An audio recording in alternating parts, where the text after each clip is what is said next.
Yang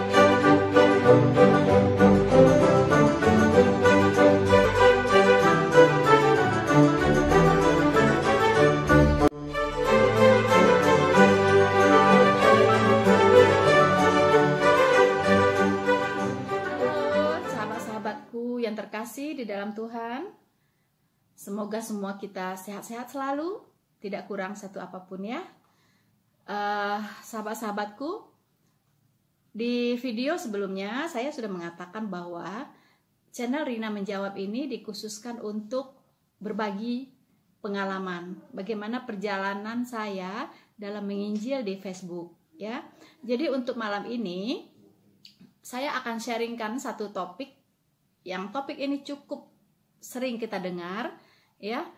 Ini lebih kepada tuduhan ya, tuduhan yang tidak berdasar ya kan. Dari lawan-lawan debat saya di Facebook mengatakan bahwa umat Kristen itu menyembah manusia ya.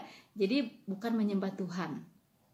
Begitu ya. Jadi mereka mengatakan bahwa Yesus Kristus itu hanyalah manusia ya, manusia biasa, hanya nabi. Jadi bukan Tuhan. Nah, dalam hal ini sebagai orang Kristen yang sudah diselamatkan, tentunya kita punya hak jawab ya, hak jawab atas tudingan yang tidak berdasar ini. Nah, kenapa? Karena kita sebagai orang Kristen diwajibkan ya oleh Alkitab, oleh Tuhan kita untuk memberikan pertanggungjawaban iman. Nah, inilah yang harus kita lakukan, di mana tudingan-tudingan tersebut harus kita klarifikasi ya, secara alkitabiah. Nah, malam ini saudara-saudaraku, saya akan membagikan bagaimana saya menghandle tudingan-tudingan seperti ini. Khususnya malam ini yang mau kita bahas adalah bahwa Tuhannya orang Kristen adalah manusia. Nah, jangan beranjak dari tempat Anda, saksikan sampai selesai. Nah, Puji Tuhan ya, bahwa saya pindah dari Muslim menjadi Kristen. Justru hot button saya, titik panas saya justru di sana. Di mana saya mencari Tuhan yang sejati, Allah yang sejati. Apa mungkin kalau Yesus Kristus itu bukan Tuhan, untuk apa saya pindah agama? Betul ya? Ya kan? Untuk apa gitu? Justru disitulah hot button saya, dan saya menemukan bahwa Yesus Kristus adalah Tuhan satu-satunya ya, Tuhan juru selamat umat manusia. Oke teman-teman, dalam pembahasan saya kali ini supaya lebih mudah dipahami ya, saya akan menjelaskannya dengan cara mengambil benang merahnya teman-teman ya, saudara-saudaraku. Jadi saya akan tarik benang merahnya itu dari perjanjian lama ke perjanjian baru ya. Bagaimana dan siapa Tuhan Yesus Kristus ini ya, apakah dia Tuhan atau dia memang manusia? Biarlah Alkitab sendiri yang menjawabnya ya. Nah, seperti mungkin kita akan banyak baca ayat ya, baca ayat kali ini. Karena apa? Karena saya akan menjawabnya, menjelaskannya secara alkitabiah ya. Nah, kalau kebetulan ada Alkitab ya di tempat teman-teman sekarang, mungkin lagi pegang Alkitab atau apa, boleh dibuka bersama-sama dengan saya. Tapi kalau tidak ada, silakan untuk mendengarkan saja, menyimak saja. Nah, kita akan melihat ya apa yang dikatakan Tuhan Yesus di Lukas 24 ayat 44 ya. Apa yang dikatakan Tuhan Yesus di sana ya? Saya bacakan dan tolong disimak ya. Lukas 24 ayat 44. Ia berkata kepada mereka, "Inilah perkataanku yang telah kukatakan kepadamu ketika aku masih bersama-sama dengan kamu." Jadi Tuhan Yesus berbicara kepada murid-muridnya setelah kebangkitannya ini ya. Dia menampakkan diri kepada murid-muridnya, kemudian Tuhan Yesus berkata demikian ya. Jadi saya ulangin, ia berkata kepada mereka, "Inilah perkataanku yang telah kukatakan kepadamu ketika aku masih bersama-sama dengan kamu, yakni bahwa harus digenapi semua yang tertulis, ya, semua yang tertulis tentang aku, ya, di kitab Taurat Musa dan kitab nabi-nabi dan di kitab Mazmur, ya. Ini Tuhan sendiri, ya, Tuhan Yesus sendiri mengatakan bahwa tentang Dia itu sudah tertulis di kitab Taurat Musa, di kitab para nabi, dan di kitab Mazmur. Nah, ini mari kita ke hulunya dulu, ya. Kita pergi ke hulunya, ke Perjanjian Lama, ya. Bagaimana kita akan membuktikan bahwa Yesus Kristus adalah Tuhan? Tentunya pertama, kita harus mengenal dulu, ya, siapa Tuhan itu, siapa Allah itu. Nah, saya tidak akan mengambil semua ayat karena sangat banyak sekali ayat-ayat Alkitab yang mengatakan bahwa Yesus adalah Allah itu sendiri, ya. Cuman saya akan memakai, ya, ayat-ayat yang ada di kitab Yesaya, karena kitab Yesaya bisa dikatakan adalah Injil di Perjanjian Lama, di mana di situ berita tentang Yesus Kristus, nubuatan tentang Yesus Kristus itu sangat-sangat banyak di kitab Yesaya, ya.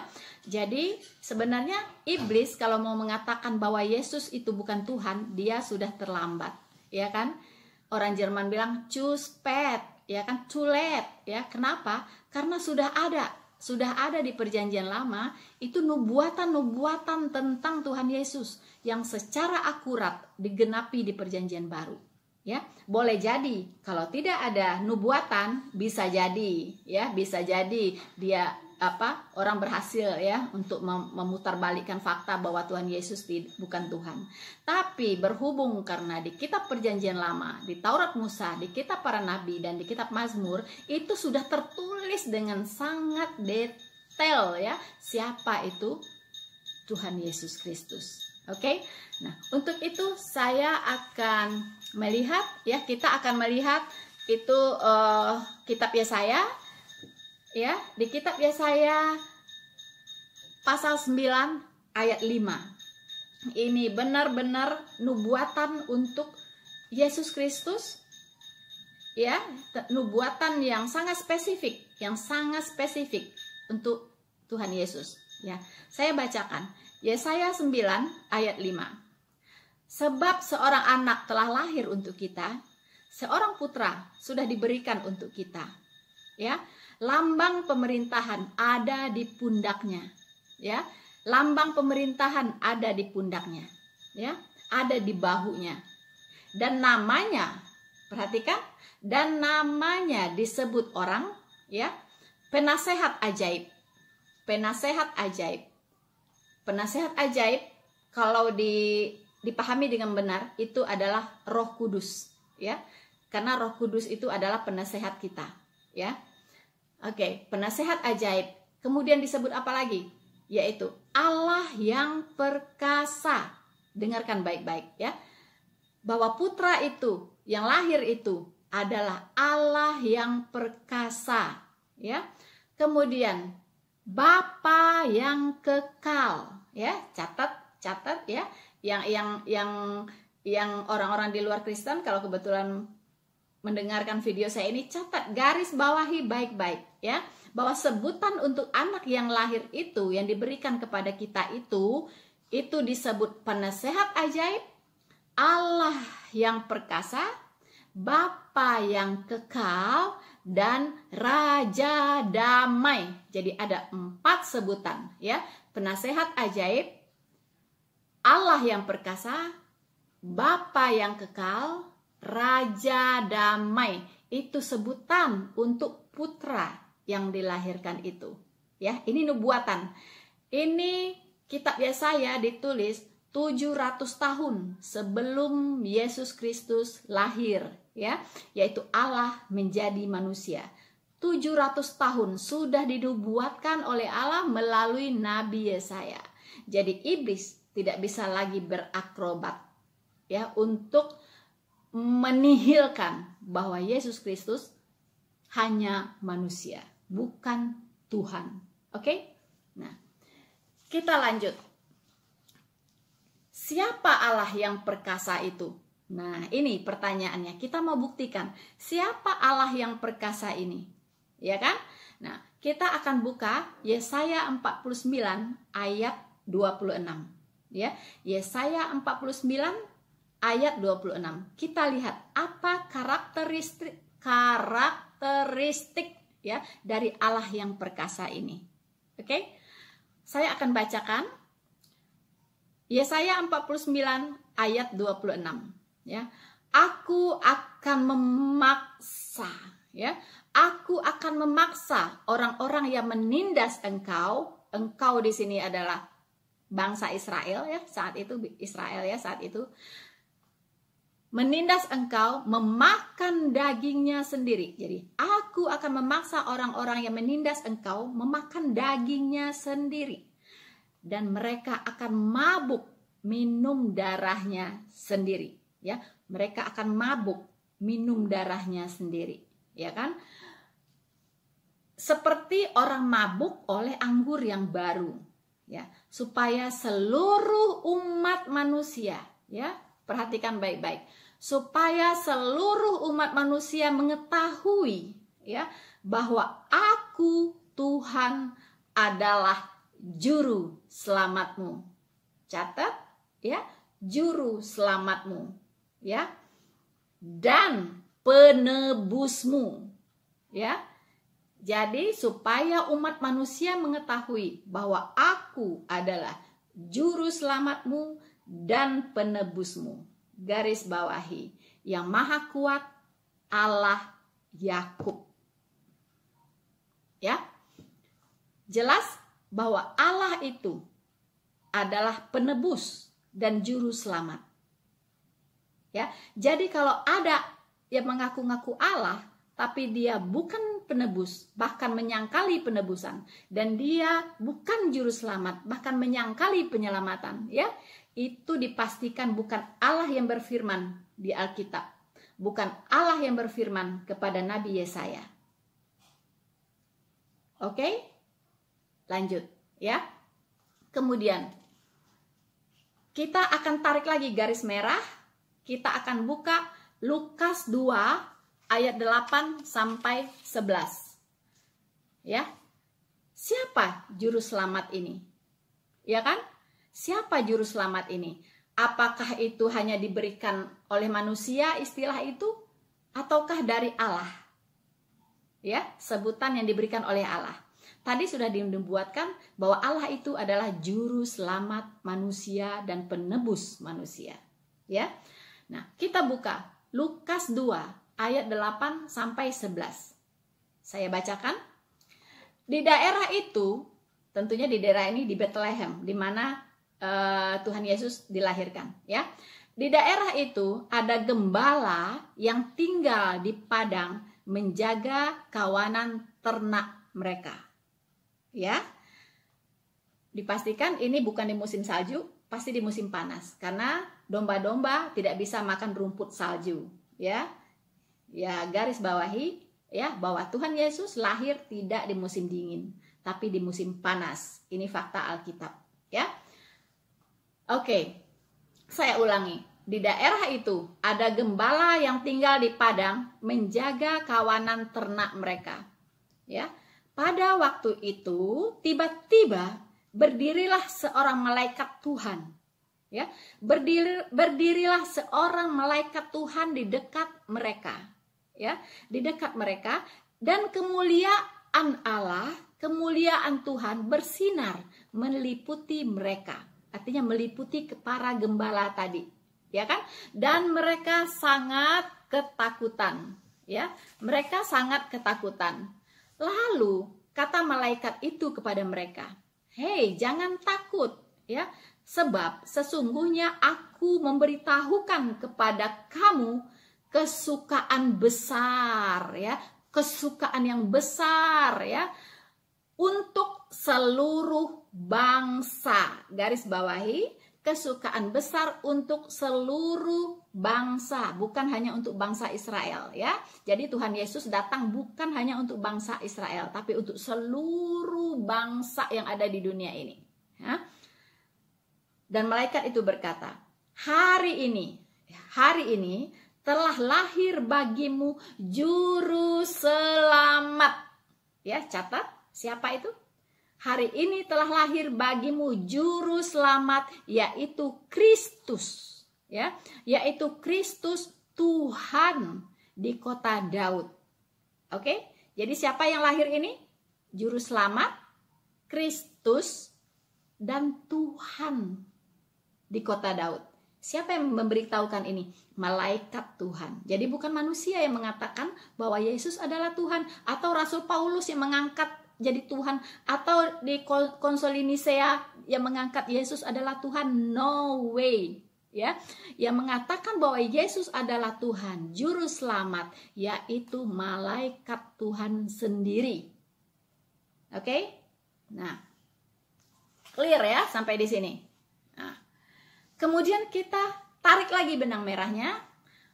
Apakah ada pernyataan Tuhan Yesus yang mengatakan bahwa dia sendiri adalah Tuhan? Karena banyak yang bertanya ya, mana coba ayatnya? Ya, Yesus berkata, aku adalah Tuhan dan sembahlah aku. Ya, mana ayatnya? Banyak kan yang berkata begitu. Itu awal-awal yang bertanya tuh Zakir Naik. Ya kan, akhirnya pengikutnya ikut-ikutan. Ya kan, coba tunjukin ayatnya. Mana? Yesus berkata, aku adalah Tuhan, sembahlah aku. Wow, Anda mau berapa ayat? Bisa saya tunjukkan ya. Anda mau berapa ayat? Ya. Nah, sekarang pernyataan Tuhan Yesus sendiri bahwa dia adalah Tuhan. Mana ayatnya? Mari kita buka Yohanes 13 ayat 13. Ya, saya bacakan. Yohanes 13 ayat 13. Kamu menyebut aku guru dan Tuhan. Ya, dia berkata kepada murid-muridnya, kamu menyebut aku guru dan Tuhan, dan katamu itu tepat sekali, ya. Dan katamu itu tepat bahwa memang akulah guru dan Tuhan. Oke? Ini pernyataan langsung dari Tuhan Yesus yang mengatakan bahwa dia tuh memang Tuhan, ya. Dia tuh memang Tuhan. Tapi ada pelesetan, ya kan? Saya dibantah lagi oleh mereka ya. Oh, itu bukan Tuhan, tapi Tuan, Lord, Tuan. Hey, saya bilang orang Amerika yang berbahasa Inggris, orang Inggris itu menyebut Tuhan itu Lord. Oh my Lord, ya. Ya. Itu konteksnya dilihat gitu. Kalau ada dia lagi di kebun, Anda panggil dia Tuhan, itu nggak benar. Anda panggil dia Tuan, ya kan? Tapi kalau dalam konteks ini, ya, dalam konteks ini itu Lord itu artinya Tuhan, nggak ada urusan ya. Tuhan Yesus ngomong dirinya Tuhan, nggak ada urusan, dia bukan bos, ya kan ya. Dia tidak pernah mengatakan dirinya bos, ya. Nah, jadi di sini jelas bahwa Tuhan Yesus sendiri mengatakan bahwa dia memang Tuhan dan kata-katamu itu tepat, ya, memang akulah guru dan Tuhan. Oke? Masih belum puas. Kita lanjut, ya. Kita lanjut. Ya. Yesus juga mengatakan bahwa dia adalah Alfa dan Omega, yaitu yang awal dan yang akhir, yang terdahulu dan yang terkemudian, artinya yang kekal, ya. Alfa Omega, yang terdahulu, yang terkemudian, yang awal dan yang akhir, artinya kekal. Oke? Kekal, ya. Nah, di mana Tuhan Yesus mengatakan bahwa dia adalah Alfa dan Omega? Mari kita buka Wahyu 1 ayat 8, ya. Wahyu 1 ayat 8. Saya bacakan. Aku adalah Alfa dan Omega, firman Tuhan Allah. Oke?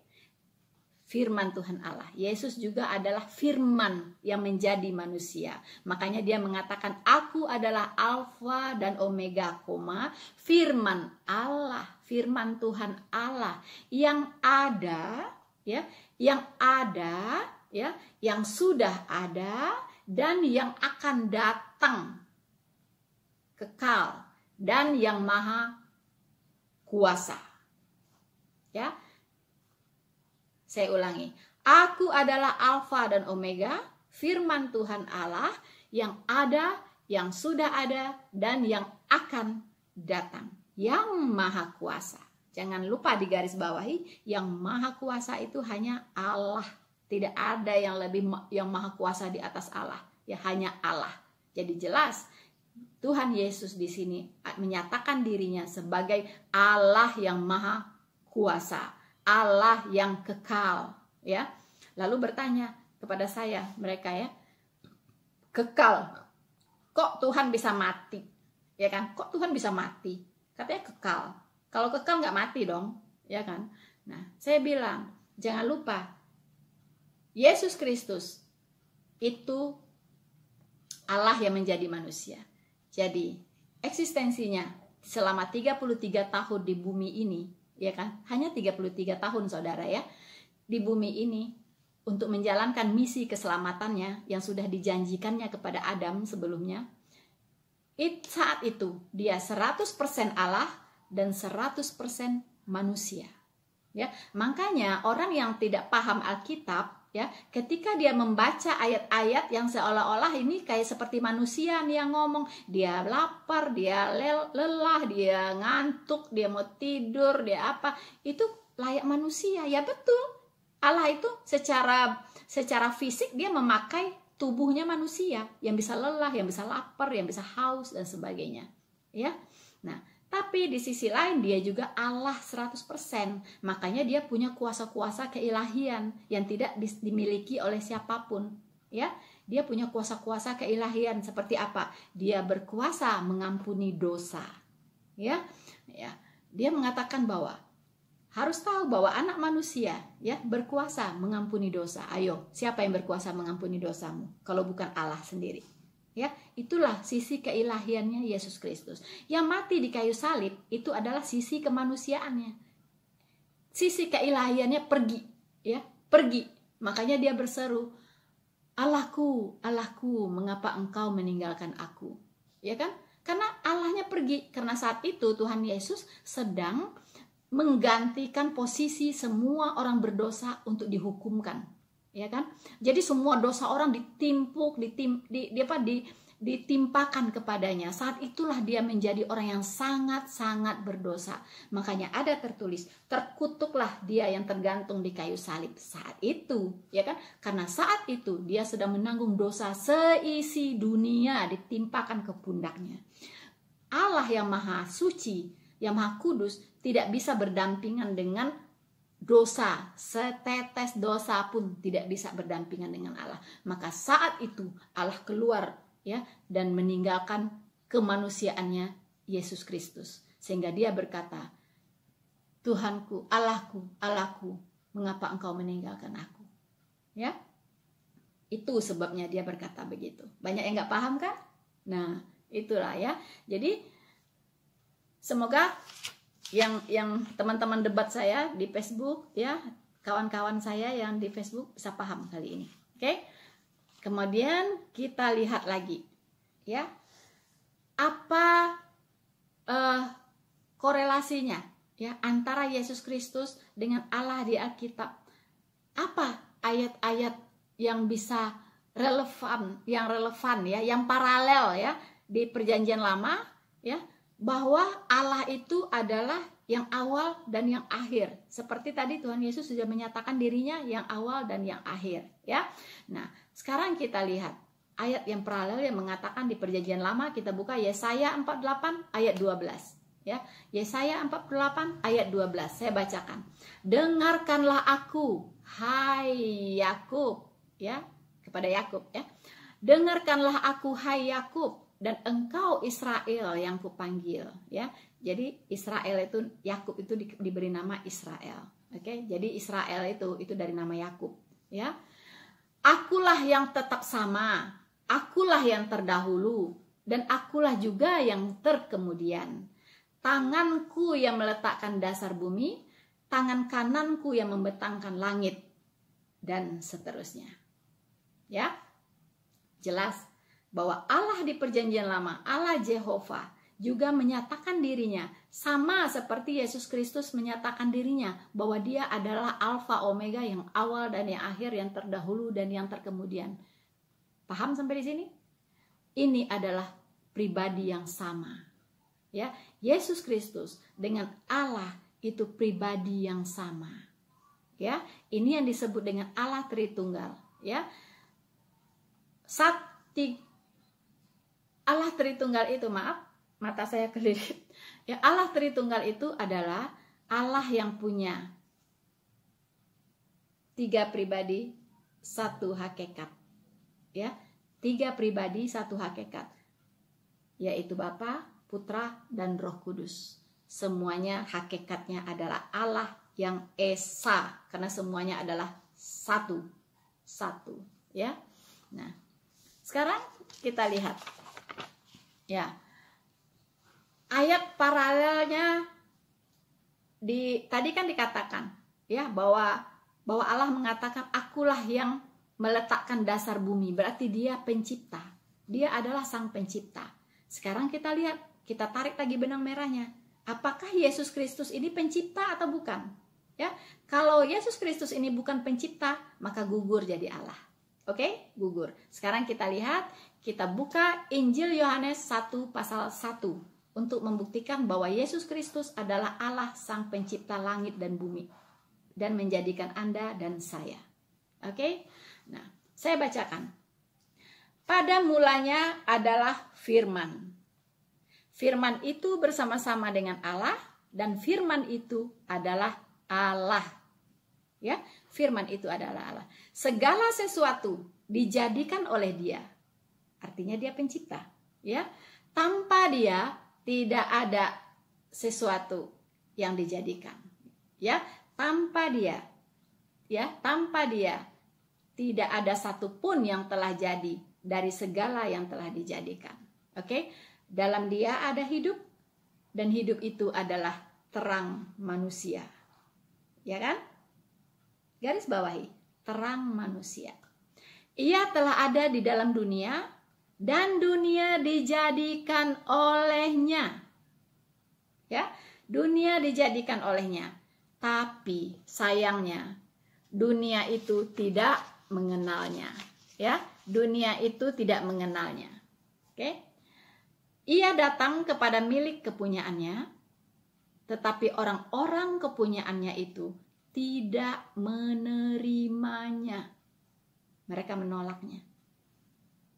Ya, semua orang yang menerimanya, termasuk saya dong, saya akan menerimanya ya. Ya, semua orang yang menerimanya diberinya kuasa menjadi anak-anak Allah. Garis bawahi. Ya, jadi kita yang percaya di dalam namanya, kita diangkat sebagai anak-anak Allah. Bukan lahir brojol dilahirkan oleh bidan ya, bukan ya. Ini anak secara rohani ya, anak-anak Allah. Oke? Yaitu mereka yang percaya dalam namanya.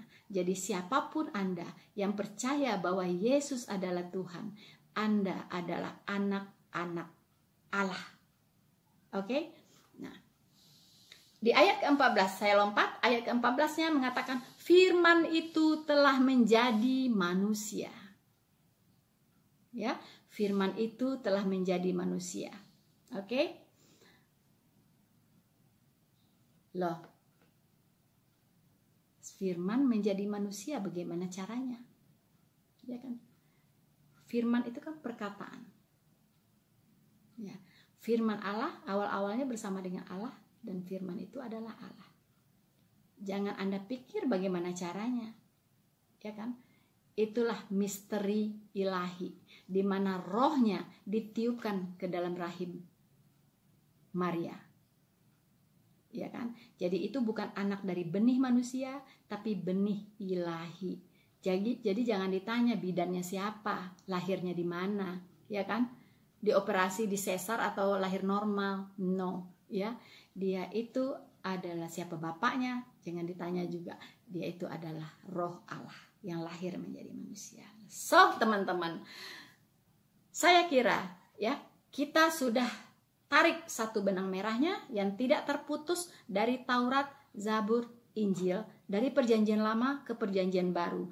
Sudah menyaksikan, sudah membuktikan bahwa Yesus itu adalah Allah itu sendiri. Bahwa Yesus itu adalah Tuhan.